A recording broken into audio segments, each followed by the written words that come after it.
your mindset here? I mean, I know back in August you had all these goals, the conference championship and all that, and here you are with 2 regular season games left, and it seems like everything's still right there in sight for you guys.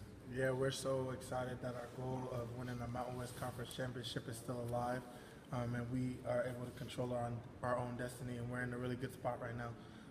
Our mentality right now is just taking it week by week, and our opponent this week is Wyoming, and they're a great coach team. They play really hard from start to finish, and we're just focusing on them and just trying to end up this week 1-0. I know you guys are trying to make it exciting for the fans, get down early and then come back. But at some point, you guys realize you can't do that, or you'll get too far back where you can't come back, I assume. We're absolutely not trying to do that for the fans.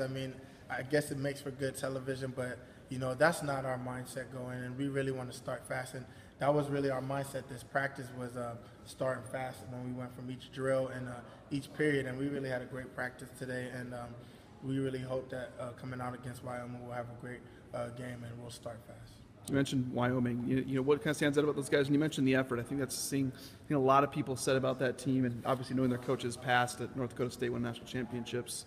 He kind of has bred that. What stands out about those guys? Yeah, just to talk about their coach, him being such a successful coach, winning those 2 national championships at the Division I AA level, and him just bringing that mentality to Wyoming. You can definitely see on tape just how much they've changed since last year, and just how much more effort and just their mentality of just playing through the whistle and playing all the way through the game.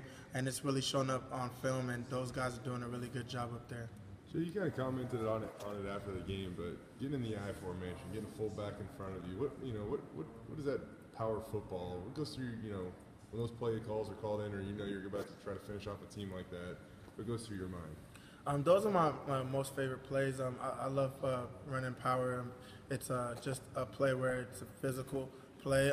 You've got your guys in there, the I formation set, and it's just a lot of bodies in there, and it comes down to who wants it more and whose will is stronger. And I really just love those plays because when our guys are able to have those guys covered up, it kind of leaves me on just maybe a one-on-one person, and then it allows me to kind of use my physical nature and try to break those tackles and have big runs. And I know oftentimes football's kind of a chess match, but in those situations where they know what you're doing and then you beat them, what does that do for your guys' demeanor, mentality? It really pumps us up, and it's got to be demoralizing to the other team when they know that we're running the same play over and over again, and they still can't stop it. And it motivates us to just continue to keep running that play and keep getting more and more yards, and just keep being efficient and executing that play. When you guys, the tight ends, go in motion sometimes, you do little handshakes and stuff like that. Mike Sanford said that maybe there's an intentional whiff when you and someone did it. Kind of, what was that all about, and what kind of prompted that for you guys? Those tight end guys, they all have great personalities. They're all funny guys, and they when we do get into those sets where they're motioning together, they kind of do these synchronized deals. And this past game, I was a part of it because I was part of the shift, and I just got into it as well and tried to add a little flavor in there with Alec, with our little intentional whiff on the high five. What did you do? It was a yeet. It's like it's called a yeet. So that's what we did. But that's all fun. But at the end of the day, you got to execute the play, and we were able to do that, and that was really awesome just to get in the end zone after that. Coach Sanford said that you guys would look pretty silly if that play didn't work after that. So you got to have it in your minds that you guys need to execute on the next play, right? No, every time we do the motion in practice, Coach Harsh is always saying, "Y'all better score now. Y'all better make sure y'all get in the end zone." And so we were able to do that this past game, and that was great. It's supposed to be cold, again, but this week it sounds like it could be windy too. What are your expectations for that? Conditions up there, and I guess when it's windy, that may affect the passing game. Maybe there may be a little more reliance on being able to run the ball. Maybe.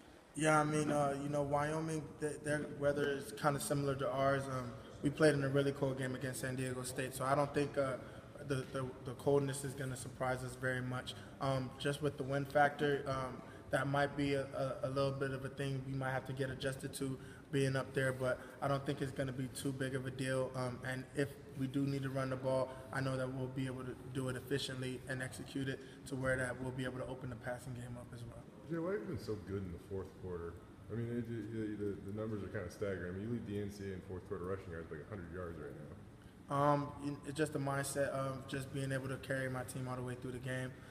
Fourth quarter is one of the most important quarters because it's the finishing quarter. You have to be able to finish teams off in the fourth quarter when games are close. And I've just prided myself on just being able to do that this season. And just also, the line, I feel like they really step it up as well in the fourth quarter and take it up a notch. And I kind of feed off of that as well and just try to make sure I finish runs. Seems like, Jay, you guys haven't really had a complete game yet, whether the offense or defense or special teams.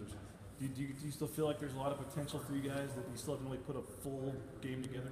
Definitely. I mean, we have 2 guaranteed games left, and it's really exciting for us just because we know we still want to play that complete game and just to see how well the turnout is when we do play a complete game. And so we're just constantly working on it in practice, constantly working on improving just our mistakes that we make in the weeks prior, and we're just trying to get better and make sure we come out ready to play against Wyoming. What do you think of Coach Harson's sideline demeanor? It seems like he can get pretty animated, here and there, he can get really up, really down, all that stuff. How would you describe his demeanor and what do you like about it? Coach Harsh, he's a younger coach, and he shows his emotions, and I kind of feed off of it as well.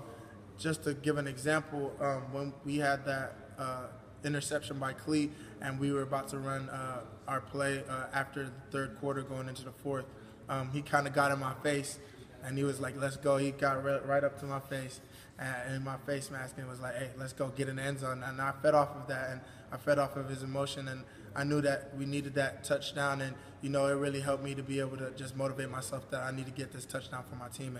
And Coach Harsh, he's a great coach, and just being able to feed off of his emotions has been really great for our team as well because even though we have been getting down, he's been really composed and making sure that we're still in this game. And you've seen that we came from a 20-point deficit and a 14-point deficit, and we've been able to win those games. So it's been really great for us just to continue to stay into the game. How do you feel, Coach Hart, we're 10 games into his first season as a head coach, and he had some pretty big shoes to fill. How do you feel like, his first season has gone and the state of the program? I feel like, Coach Harsh's era, he's doing a great job now. He's in a position to win a conference championship as his first head coaching job at Boise State. And, it's just amazing for him just because of, Coach Pete. He did such a great job here. We really wanted to make sure that we started Coach Harsh's era on a right note. And we're just excited for the possibility of being able to play in that championship game. And every game we're playing, we want to play hard just for him as well. It feels like, we talk with a lot of you guys each week, and it feels like 10 games in, you guys are as fresh as ever. It doesn't really seem like the grind is necessarily hit. Coach Pitt and Coach Marks and them put us through a really tough strength and conditioning program over this summer, and they really pushed us to our limits. And we've been doing a lot of productive things to ice bath and just to keep our bodies feeling fresh and regenerated so that when we do play these games that we're able to sustain all the way through 4 quarters and just play really good football games.